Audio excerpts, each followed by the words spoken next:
السلام علیکم۔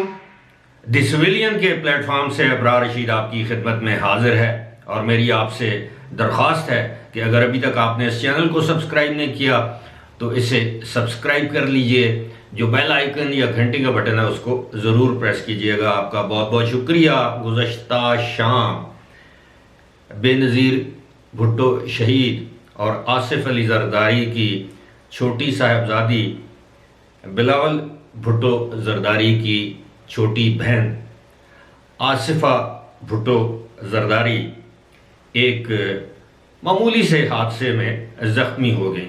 آپ لوگوں نے یہ خبر سنی ہوگی، لیکن میں اس خبر کے کسی اور پہلو پر بات کروں گا۔ خانے وال کی بات ہے، آصفہ اپنے بھائی بلاول کے ساتھ ایک کنٹینر پر سوار تھیں، ہجوم کو رسپونڈ کر رہی تھیں۔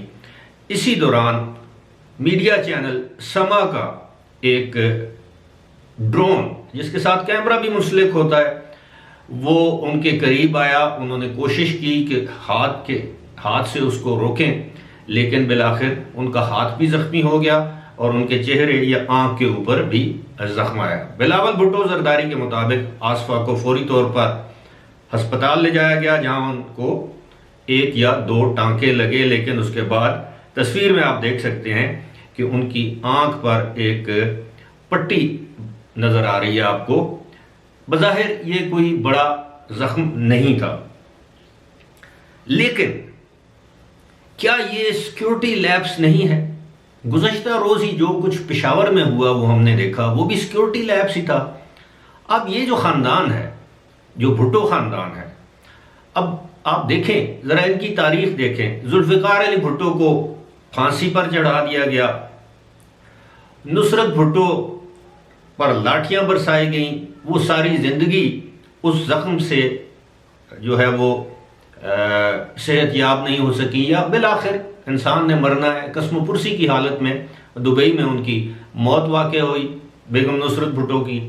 پھر آپ دیکھیے کہ شاہ نواز بھٹو، ان کو زہر دے کر فرانس میں قتل کیا گیا۔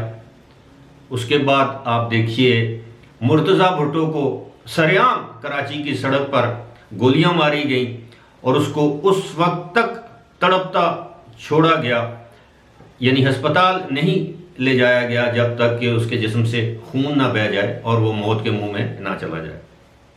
اسی طرح جو کچھ بے نظیر بھٹو کے ساتھ ہوا وہ بھی ہمارے ملک کا ایک بہت بڑا المیہ ہے کہ ایک عالمی سطح کی لیڈر کو ہم لوگوں نے اس طرح کھو دیا۔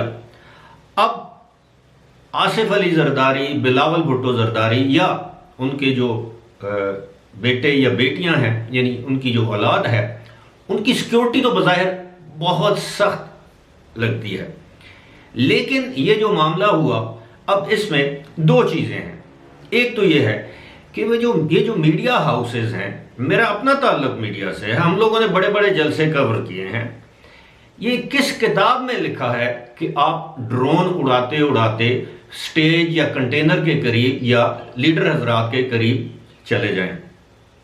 اس سے پہلے بھی 2-3 حادثات اس طرح کے ہو چکے ہیں۔ ایک مرتبہ عمران خان کے جلسے میں اس طرح ہوا ہے، اس طرح کا واقعہ ہوا ہے۔ ایک مرتبہ مریم نواز کے جلسے میں ڈرون جو ہے وہ ان کے قریب آ گیا۔ اب ڈرون جو ہے یہ بڑی خطرناک چیز ہے، اور یہی وجہ ہے کہ یو اے ای میں اس کو بین کر دیا گیا ہے، کیونکہ یو اے ای میں تو حوثیوں نے ڈرون کے ذریعے بم حملے کر دیے۔ حال ہی میں ابو دھابی میں، یہ ابھی جنوری کے مہینے میں، جس میں 3 ہلاکتیں ہوئیں، ایک آئل ٹینکر تباہ ہو گیا، ایئرپورٹ پر آگ لگ گئی۔ اب ڈرون خطرناک ٹیکنالوجی کس لیے ہے؟ ایک تو یہ ہے کہ آپ جب اس کو اڑاتے ہیں کسی بھی جگہ تو نیچے جو گھروں کی جو پرائیویسی ہے، جو چادر اور 4 دیواری ہے، وہ کمپرومائز ہو جاتی ہے۔ دوسری بات یہ ہے کہ اس ڈرون کے ساتھ آپ کوئی چھوٹا موٹا پٹاخہ، بم، کوئی بھی چیز اس طرح کی آپ لگا کے اس کو اپنے ٹارگٹ کے قریب لے جا کر ریموٹ کے ذریعے اس کو بلاسٹ کر سکتے ہیں۔ اس معاملے کے بعد پولیس نے یا بلاول کی سیکیورٹی والوں نے ڈرون آپریٹر جو کہ آپریٹ کر رہا تھا اس ڈرون کو، اس کو گرفتار کر لیا۔ اب اس سے تفتیش کی جائے گی۔ بظاہر تو یہ ایک عام سا معمولی سا حادثہ دکھائی دیتا ہے، لیکن اس حادثے کے اس معاملے کے جو نتائج ہیں وہ انتہائی بھیانک بھی ہو سکتے تھے۔ مطلب کسی جلسے میں کوئی شخص میڈیا مین بن کے، میڈیا پرسن بن کے، کوئی دہشت گرد ایک ایسا ڈرون اڑا سکتا ہے جس ڈرون میں بارودی مواد موجود ہو، اور وہ سٹیج پر بیٹھے کسی بھی سیاسی رہنما، وہ حکومتی رہنما ہو، اپوزیشن کا ہو، کوئی اور ہو، اس کے قریب لے جا کر اس کو بلاسٹ کر سکتا ہے۔ میرا ذاتی خیال یہ ہے، میں مشورہ دوں گا حکومت کو کہ کم از کم جلسہ گاہوں میں ڈرون کی ایک حد مقرر کی جائے کہ جناب آپ سٹیج کے 100 میٹر دور سے آگے یا 100 میٹر قریب نہیں جا سکتے۔ آپ جلسے کے اوپر جلسہ گاہ کو اگر آپ دکھانا چاہتے ہیں آپ دکھائیں۔ اب تو مختلف سیاسی جماعتوں نے اپنے ڈرون اور اپنے ڈرون آپریٹر اور کیمرہ مین اور پوری میڈیا ٹیم جو ہے وہ ہائر کر رکھی ہیں، جو ان کے جلسوں کی کوریج کرتی ہیں، کیونکہ ہر جلسے کی کوریج ہر میڈیا ہاؤس نہیں کرتا۔ لہٰذا میری یہ گزارش ہے کہ آئندہ اس طرح کے واقعات سے نمٹنے کے لیے، بچنے کے لیے اس ڈرون ٹیکنالوجی کا درست استعمال کیا جائے یا اس کو بین کر دیا جائے جلسوں میں، کیونکہ اس سے انسانی زندگی کو خطرات بھی لاحق ہو سکتے ہیں۔ خدا نخواستہ کل والے حادثے میں آصفہ کی جان بھی جا سکتی تھی، ان کی آنکھ بھی ضائع ہو سکتی تھی، بلاول کے ساتھ یہ کچھ ہو سکتا تھا، کسی ہجوم میں بیٹھے کسی شخص کے ساتھ ہو سکتا تھا کہ بعض اوقات یہ ڈرون جو ہے وہ آپریٹر جو ایسا ہوگا، نائل ہوگا، نکما ہوگا، اس کو سمجھ نہیں آ رہی ہوگی، یا بعض اوقات ایسے غیر معیاری ڈرون ہوتے ہیں کہ وہ جب ایک دفعہ آپ اڑاتے ہیں تو وہ آپ کے قابو میں نہیں رہتے۔ تو لہٰذا میری حکومت سے یہ درخواست ہوگی کہ یہ ڈرون ٹیکنالوجی کو یا تو بین کر دیں یا پھر اس کی حدود و قیود جو ہیں وہ متعین کر دیں۔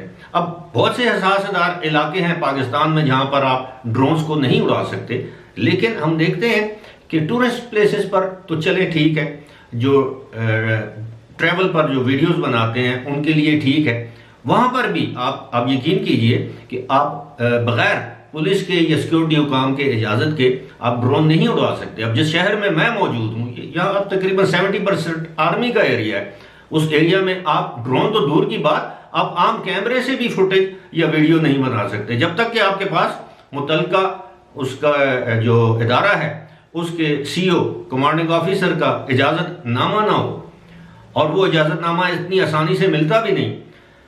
خیر میں یہ سمجھتا ہوں کہ شکر ہے اللہ کا کہ کوئی بڑا حادثہ نہیں ہوا، اور آصفہ بیچاری، میں تو بیچاری ہی کہوں گا، بچی ہے، اس کو معمولی زخم آئے، لیکن اس نے پھر ہسپتال سے سٹیچز یا ٹانکے لگوا کر وہ دوبارہ کنٹینر پر آ گئی۔ ظاہر ہے وہ ذوالفقار علی بھٹو کی نواسی ہے، بے نظیر شہید کی وہ صاحبزادی ہے، تو دلیری ہے ان لوگوں میں، یہ ڈرنے والے نہیں ہیں۔ بہرحال اللہ تعالیٰ ان کو اور تمام ہمارے سیاسی رہنما جو حکومت میں شامل ہیں یا اپوزیشن میں، اللہ تعالیٰ ان سب کو اپنی حفظ و امان میں رکھے، آمین۔ فی الحال اسی کے ساتھ مجھے دیجیے اجازت، خدا حافظ۔